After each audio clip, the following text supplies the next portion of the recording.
पिता सा तीरथ नाम रे, तो सेवा सा कर्म नहीं। भारत जैसा देश जगत में, सनातन जैसा धर्म नहीं। जब तुम्हारे शिव जी के बारे में बोला तो किसी के कानों पर छू तक नहीं रहेंगी। तुम्हारी माता पार्वती के बारे में बोला तब कानों पर छू तक नहीं रहेंगी।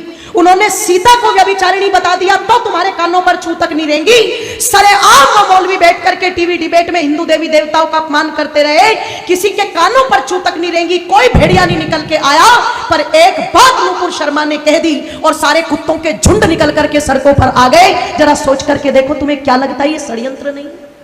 तुम्हें क्या लगता है ये पहले से कोई योजना नहीं है? आप जाते हो इबादत करने के लिए और उधर से एकदम से इतने पत्थर तुम्हें कहां मिल जाते हैं कि पुलिस वालों को पीछे हटना पड़ता है, पर वो पत्थर खत्म नहीं होते।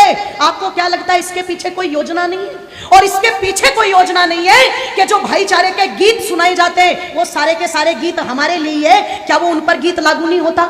अगर इतने शांति के स्थापित करने वाले हैं, अगर इतनी अल्लाह ताला की इबादत करने वाले हैं, तो जब नुपुर शर्मा के लिए देश में आग लगा दी तो जिन कुत्तों ने, ध्यान रखना, कन्हैया लाल की गर्दन काटी है, उनके लिए भी सड़कों पर आना चाहिए था कि नहीं आना चाहिए था?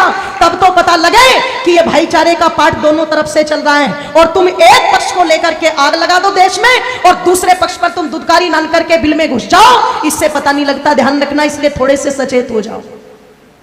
थोड़ी सी तो आवश्यकता है आप लोगों को जागरूक होने की। थोड़ा सा तो विचार और मंथन चिंतन माताओं तुम भी करो कि तुम कर क्या रही हो आज।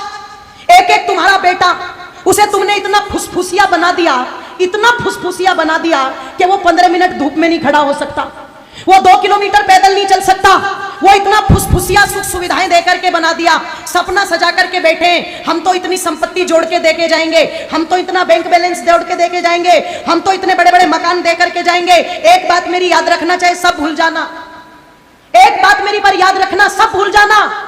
जिस दिन जिसकी तादाद ज्यादा होगी और जिसकी हुकूमत ज्यादा होगी, तुम्हारे कोठी बंगलों पर राज तुम्हारे बच्चे नहीं करेंगे, वो करेंगे।